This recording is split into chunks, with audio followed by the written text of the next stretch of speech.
네, 이번 주부터는 지금 막 생산되고 소비되는 작품을 읽습니다. 원래 소설만 읽었는데 이번 학기에는 좀 시를 읽어보고 싶은 욕심이 되게 있어가지고 또 한 세트 주문을 했는데 이것도 이제 시간이 되는 대로 제가 좀 훑어보고 내키면은 뭐 한두 개 동영상을 또 찍어보는 걸로. 그리고 제가 줌 수업에 잠깐 얘기했는데 황동규 선생님도 또 신작을 내셔가지고 안 읽어볼 수가 없어갖고 샀고요. 그리고 이제 그 한 학생이 소개했던 콩 너는 죽었다, 이것도 한번 사봤습니다. 혹시 읽고 또 제가 뭐 할 얘기가 있으면 하나 찍도록 하고요. 우선은 이제 10주차에는 김연수하고 김영하 소설인데 아무거나 골라서 읽으시고, 김영하 소설은 지난 학기에 찍은 동영상을 올렸고요.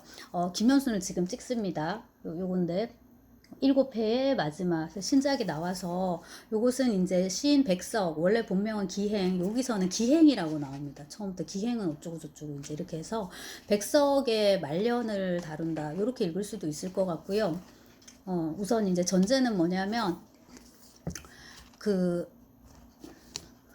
고전이 아니라서 제가 학습이 아닌 향유의 자세로 임하겠다. 여러분도 그렇게 하시라고. 그래서 제가 여러 작품들을 올리는데 골라서 하나만 읽으시면 되고 감상도 하나만 쓰시면 되고, 저 역시 강의 노트 없이 그냥 읽고서 이렇게 바로 그냥 강의하는 걸로 하겠습니다. 그리고 이게 지금 명색이 장편인데 완독하고 정독하고 또다시 읽고 하려면 시간이 너무 많이 걸리고, 그렇게 하지 않기로 제가 원칙을 정하고, 요거는 완독은 했는데 정독을 하지 못해서, 하고 나서 그 리뷰를 쭉 찾아보니까 제가 놓친 부분이 많더라고요. 그래서 김현수를 기왕지사 좋아하거나 아니면 이참에 좋아졌거나 하신 이제 학생들은 좀 꼼꼼하게 찾아 읽으시고, 제가 놓친 부분도 게시판이나 이런 데다가 짚어주시면 좋겠습니다.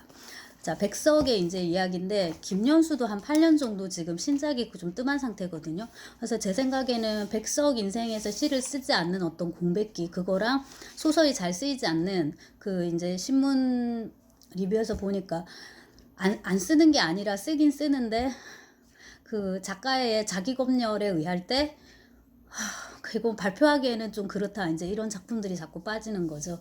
그래서 이제 그런 어떤 김연수 작가의 정황이 이 백석의 이런 정황하고 이렇게 다시 자기가 이제 그런 정황에 있으니까 그런 정황에 처해 있는 백석을 가지고 와서 이제 이렇게 한번 써보는 그런 거고요. 김연수 같은 경우에는 많은 소설을 썼고 제가 뭐 아주 막 꼼꼼하게 다 찾아본 건 아니지만 여기 김현수가 낸 소설들인데 어지간히는 이제 다 읽었었는데, 그 이 중에서 특히나 이상에 대해서 쓴 거 있어요. 굿바이 이상. 요거 2001년도 동서문학상 받았나 이런데 요게 아마 제가 제일 처음 읽은 김현수 소설일 겁니다. 근데 요런 거를 잘 쓰더라고요, 김현수가. 근데 여기 굿바이 이상 같은 경우에는 이상을 공부하든가 뭐 아무튼 이상에 대해서 쓰고자 하는 사람이 나왔던 것 같아요. 그래서 그 사람이 일본도 가고 이러면서 이상의 족적을 쫓아가면서 이야기가 이제 구성되는 액자식 같은 그런 느낌이었는데, 저는 이번에도 좀 그런 게 아닐까라고 생각했는데 이번 소설은 그게 아니라 바로 그 백석의 이야기를 씁니다. 근데 보면은 좀 지저분한데 목차가 이렇습니다. 제가 요거까지는 스캔을 받은 것 같은데요. 보면은 한, 둘, 셋, 넷, 5개, 5챕터로 이루어져 있다. 한데 실제 챕터를 들어가 보면은 이 1챕터 안에, 그러니까 하나의 챕터 안에 소제목들이 너무 많고 그 소제목 사이사이의 텍스트는, 그러니까 그 소제목에 딸린 텍스트는 당연히 분량이 그렇게 많지가 않아요. 많을 수가 없죠.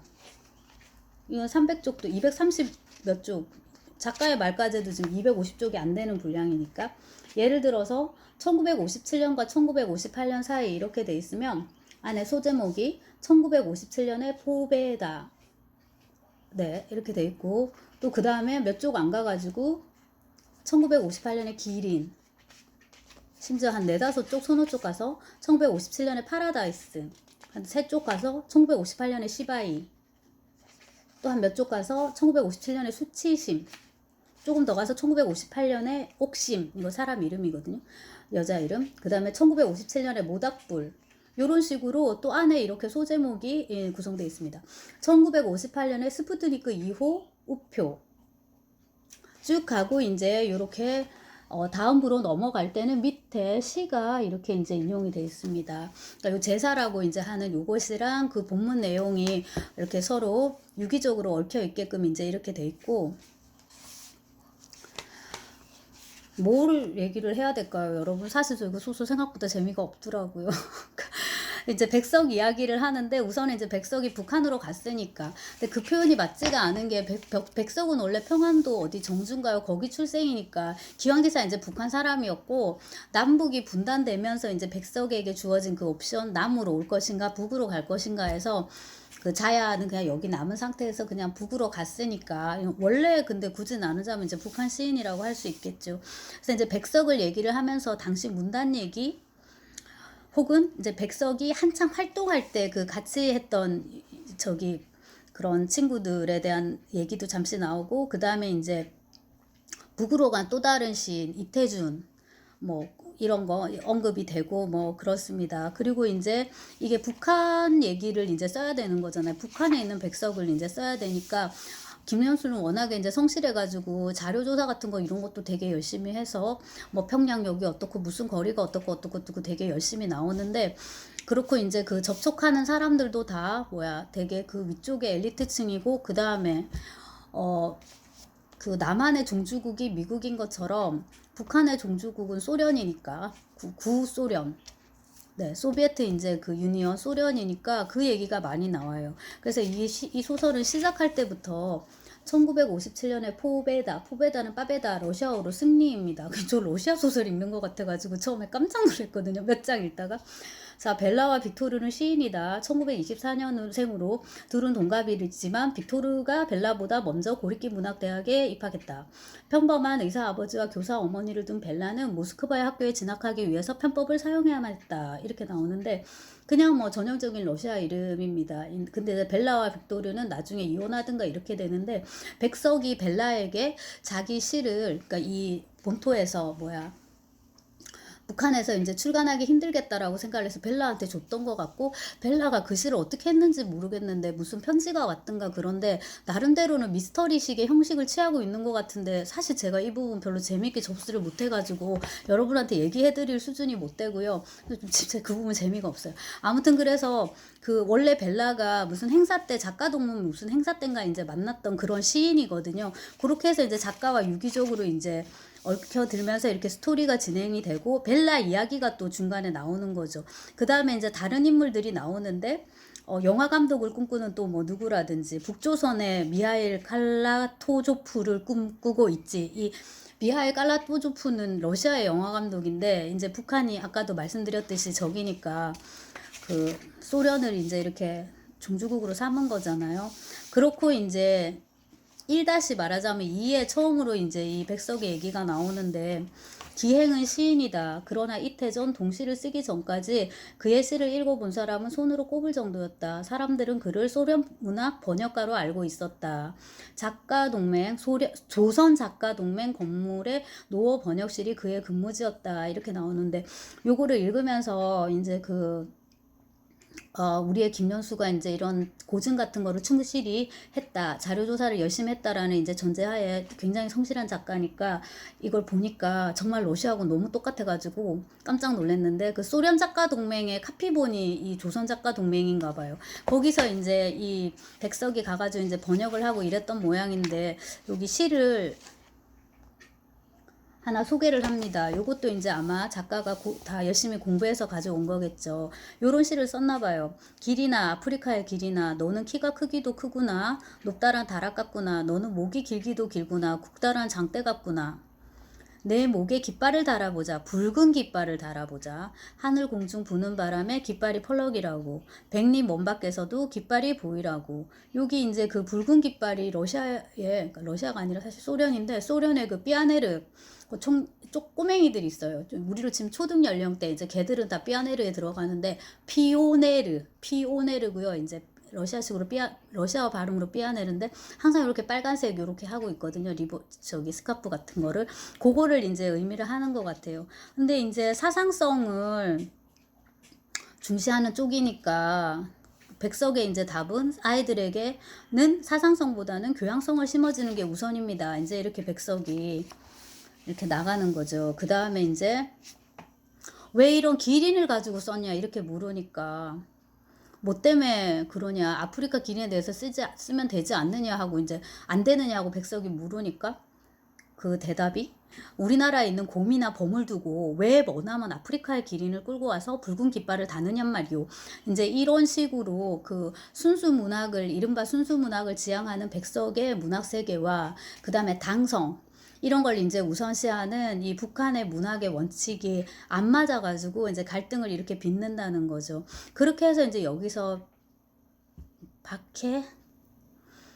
핍박받고 이제 백석이 창작을 하기 힘들어하고, 제가 읽은 거의 느낌은 이제 김연수는 백석이 시를 썼을 거라 가정하는 것 같더라고요. 그리고 이제 그 시를 그냥 발표하지 않았거나 여기 어디 불러 태워버린다는 장면이 나온다는데 저는 그 장면을 놓쳤나 봐요.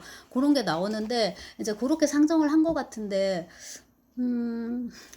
그게 사람이 시를 쓰는데도 특별한 이유가 없을 수 있고요. 아주 잘 쓰다가 많이 쓰다가, 소설도 마찬가지고 갑자기 안 쓸 수도 충분히 있을 것 같거든요. 근데 그래서 문제 설정 자체가 조금 거시기하지 않나라는 생각이 들고, 뭐 이렇게 볼 수도 있을 것 같고, 그 다음에 이제 아까 제가 20세기 러시아 소설, 즉 소련 소설 읽는 느낌이 들었다라고 말을 했는데, 그 관점에서 보자면은 저는 아무래도 러시아 문학 전공자다 보니까 뭔가가 되게 어색하고 좀 불편하고 막 그런 게 있었어요. 그다음에 이제 그 백석이 기록을 보면은 80 넘어서까지 살았나? 꽤 오래 산 걸로 돼 있잖아요. 그러면은 이 체제 안에서 굉장히 잘 살아남았다고 여러분 사실 보셔야 돼요. 그래서 그렇게 억압받고 핍박받고 했을 것 같지 않다는 생각이 사실 저는 들고요. 그 다음에 이제 그 소련을 예를 들자면 특히나 스탈린 때 이럴 때는 진짜 문자 그대로 피바람이 이제 몰아쳤는데, 1차적인 목숨을 부지하는 거가 굉장히 힘든 일이었어요. 그것만 성공해도 그 사람은 99% 어떻게 보면 성공했다고 볼 수 있어요. 그 사모만 시절에. 근데 여기서 이제 작가가 백석을 자꾸 누구랑 빗대냐면 보리스 파스테르나크랑 자꾸 비유를 하고요. 그 다음에 이제 파스테르나크의 시도 또 가지고 옵니다. 여기 보면 심지어 챕터 제목 하나가 쥐바고 박사가 피워올린 불꽃 이렇게 되는데, 이 쥐바고가 독도르 쥐바고, 그러니까 닥터 지바고, 의사, 직업이 의사니까 의사 지바고. 제가 심지어 작년 초에 이제 번역도에서 출간을 했는데 그 지바고인데, 거기에 그거 이제 소설이 쭉 진행이 되다가 마지막에 이제 지바고의 시 해가지고 이제 인용이 되는데, 거기 맨 처음에 실린 시가 바로 햄릿입니다. 근데 그거를 여기서 작가가 딱 이렇게 인용을 했더라고요. 근데 이제 지바고의 햄릿 같은 경우에는 그런 이제 혁명기에 처해진, 혁명기에 이제 그 지식인의 고뇌 이런 거를 얘기를 하는데, 하지만 이제 다른 연극이 상연 중이오니 이번만은 저를 면하게 하옵소서 이렇게 되는데, 이 파스테르나크에서의 햄릿은 시적 자아가 햄릿도 아니에요. 햄릿 역을 맡게 된 배우입니다. 근데 자기는 이 역할 너무 하기 싫은 거예요. 그래서 이번만은 좀 피하게 해달라고 하느님한테 기도를 하는데, 그런 여러 가지 느낌은 사실은 햄릿보다는 그리스도를 더 떠올립니다. 그리고 이제 피할 수가 없구나, 이 길을 그냥 가야겠다, 이제 이런 식의 이제 느낌으로 끝이 나고, 그 지바고의 시 묶음을 통째로 보면 1번은 햄릿이고요. 근데 말씀드렸듯이 그리스도의 느낌을 더 많이 풍기는, 콤마 찍고 햄릿 역을 맡은 연극 배우입니다. 그 다음에 맨 마지막 시는 겟세마네 동산이에요. 그러니까 십자가형 받으러 가기 전에 전날 밤에 예수 그리스도, 주여 이번만은 저의 잔을 이렇게 피하게 해달라, 이제 그거거든요. 그래서 그 파스테르나크의 그 모습, 햄릿 뿐만 아니라 이제 스스로를 그렇게 그리스도로 이제 이렇게 모델링하면서, 그러니까 동시대 작가들이 보면 토 나오는 거예요. 지가 뭐라고 막 이렇게 되는데, 결과적으로 이제 문학이 살아남았으니까 파스테르낙은 우리가 이제 이렇게 열심히 읽게 되는데, 김연수도 파스테르나크가 좋았던 것 같고요. 그 다음에 제가 전에도 말씀드렸듯이 백석이 번역을 했으니까 아마 텍스트가 남아 있을 거예요. 또 그거를 가지고 와서 토대로 쓴 것 같습니다.